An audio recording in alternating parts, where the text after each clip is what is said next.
All right, Sandra, let's bring in Hillel Neuer. He's the executive director of UNRWA. He testified at yesterday's House Foreign Affairs Committee hearing on the UNRWA. So we've got at least 12 members of UNRWA employees in Gaza who took part in the October 7th massacre. 1,200 employees who have some ties to either Hamas or Islamic Jihad. It's shocking, but should we be surprised? Well, look, I'm not surprised because my organization, UN Watch, for the past 9 years has been documenting widespread and systematic incitement to jihadi terrorism and calls to murder Jews, glorification of Adolf Hitler and the Nazis by UNRWA teachers, school principals, and other employees in Gaza, the West Bank, and Jordan. We submitted all of this to the United Nations, to UNRWA. They didn't want to hear about it. They attacked us. So we know very well that they are aware of this and they couldn't care less. That's the truth. The Biden administration didn't seem to be very aware of this, but the previous administration was. Listen to what Nikki Haley said the other day on Fox and Friends. I knew all the officials at UNRWA.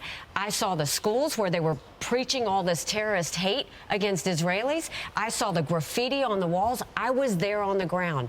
And I told President Trump we had to stop the funding. State Department fought me on it. At the end of the day, we cut the funding, and Biden went and put that funding back.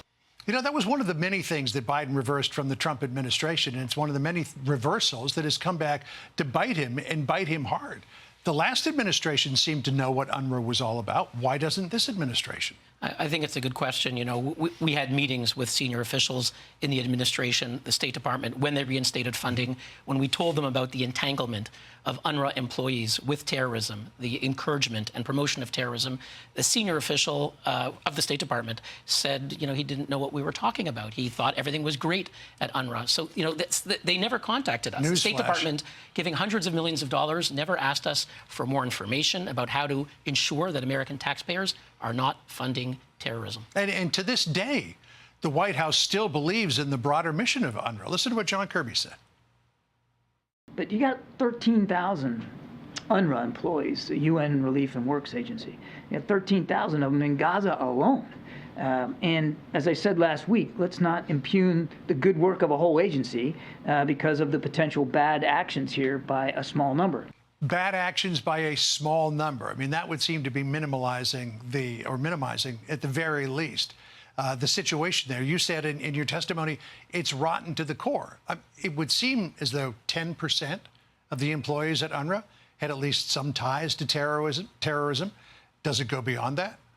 It may well go beyond that. We're looking at, you know, not just 12 involved in actual massacre, murder, mutilation, rape, and torture. 1,200 who are operatives of Hamas and Islamic Jihad in the political or military organization. As many as 6,000 have a close family member in Hamas or Islamic Jihad.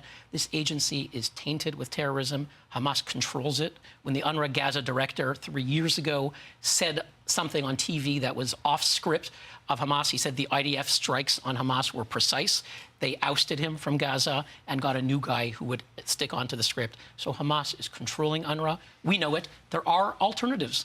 The State Department needs to recognize the UN Refugee Agency and other relief organizations around the world can handle distribution of aid. Doesn't need to be a Hamas-infested agency. There are many alternatives. Although Biden seems to be wedded to this because it's reading the tea leaves, it looks like after this investigation is complete, they'll restore the funding again. It looks like it's going that way, and we're doing everything on our part to make sure that this terrorist-infested agency does not doom Palestinians and Israelis to continued war. Hillel, great to see you. Thanks for dropping by. Appreciate it.